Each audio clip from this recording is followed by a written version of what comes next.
Hi, I am Mark, and before I start, I just want to say that I know how unbelievable this story sounds. Even now, years later, I still struggle to explain what really happened inside that apartment building. But every single word I am about to tell you is true. Back in 2019, I moved into a cheap apartment complex in downtown Portland after getting a new job at a printing company. I was 26 years old, living alone for the first time, and honestly just happy to finally have my own place. The apartment wasn't great, but it was affordable. Old building, faded wallpaper, flickering hallway lights, the kind of place where you could hear your neighbors coughing through the walls. Still, I liked it. The building only had 4 floors, and my apartment was at the end of the 3rd floor hallway. Apartment 3B. The first thing I noticed when I moved in was how strangely quiet the building became at night. Not peaceful quiet, dead quiet. Even in the middle of a city, it felt like the building itself was isolated from the outside world after midnight.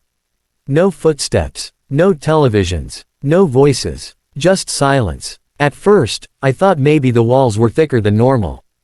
But after a few weeks, I started noticing weird things. Every night around 2:17 a.m., I'd hear footsteps in the hallway outside my door.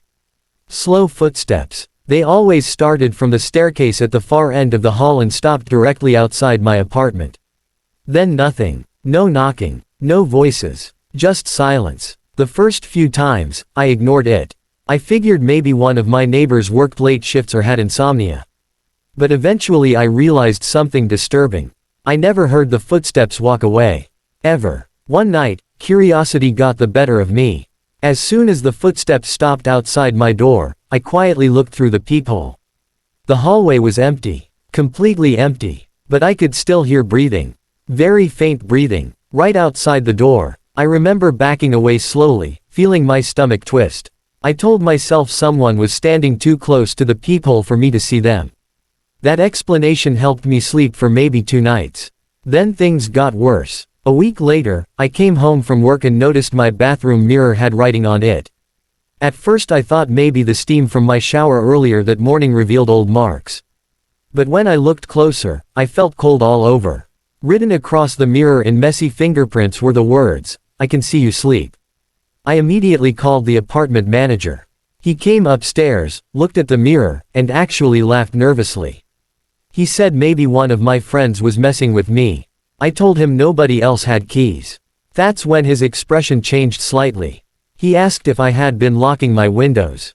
I told him yes. Then he got quiet. Before leaving, he told me something strange. "Don't answer the knocking if it happens."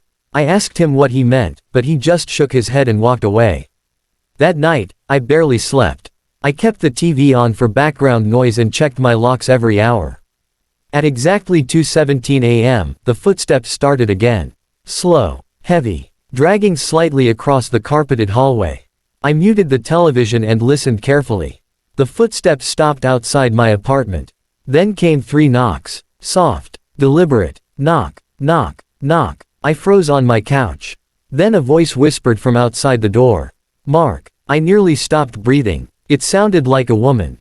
Very old, weak, almost trembling. "Please help me." Every instinct in my body told me not to move. Then the voice changed. Instantly. No transition. No crackling. Suddenly it sounded like a man trying to imitate a woman badly. "Please let me inside." I grabbed my phone and quietly called the police. While waiting for them, the thing outside my door continued talking.